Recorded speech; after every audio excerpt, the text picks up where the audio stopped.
আজকে সকালে ঘুম থেকে উঠে মনে হয়েছিল আজকে দিনটা বিশেষ কাজ করব, কারণ আজকে আমি 2 মাস পরে নারায়ণ পূজা দিচ্ছি।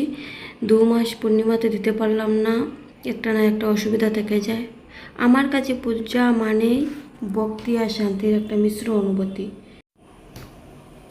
ধূপকাঠির গন্ধ, ফুলের রং, প্রদীপের আলো সব কিছু মিলিয়ে এক অন্য ধরনের আবহাওয়া তৈরি হয়।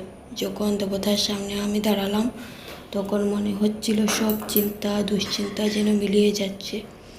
আমি এই সুন্দর মুহূর্তগুলো ভিডিও করে রেখেছি, কারণ আজকে আমি ব্লগে আপলোড করব। কারণ আমি চাই তোমরা সবাই সেই অনুভূতিটা উপলব্ধি করতে পারো আমার সাথে। পূজার সময় মনে হয়েছিল আমরা যতই ব্যস্ত থাকি না কেন, জীবনের যতই সমস্যা আসুক না কেন, একটু সময় যদি ঈশ্বরকে দেওয়া যায় তাহলে মনটা হালকা হয়ে যায়।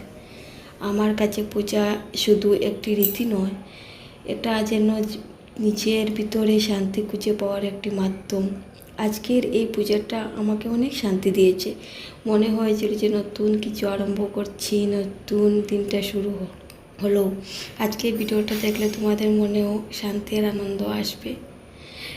আজকে পূজা দেওয়ার পরে আমার মনে আলাদা একটা শান্তি এলো। তো পূজা দেওয়ার পরে চলে এলাম রান্না করে, মেয়েকে আমি একটু কিছু হালকা খাবার দিলাম, দিয়ে আমি রান্না করলাম। তো আজকে আমি নিরামিষ রান্না করেছি। আমি যখন ছোটো ছিলাম তখন আমি একটা পূর্ণিমা মিস করতাম না, নারায়ণকে দিতাম। তো বিয়ের পরও আমি শ্বশুরবাড়িতে আসার পরও আমি নারায়ণকে দিই, কিন্তু এখন এই ব্যস্ত জীবনে আমি সব পূর্ণিমা দিতে পারি না, কোনো কারণবশত একটা মিস হয়ে যায়। তো আজকে 2 মাস পর দেওয়ার পরে অনেক শান্তি হলো মনটা। আর আমার মেয়েটার অবস্থা দেখো, এত বড় হয়ে কি কাণ্ড করছে, দেখো অবস্থা। টাটা বাই বাই আজকের জন্য।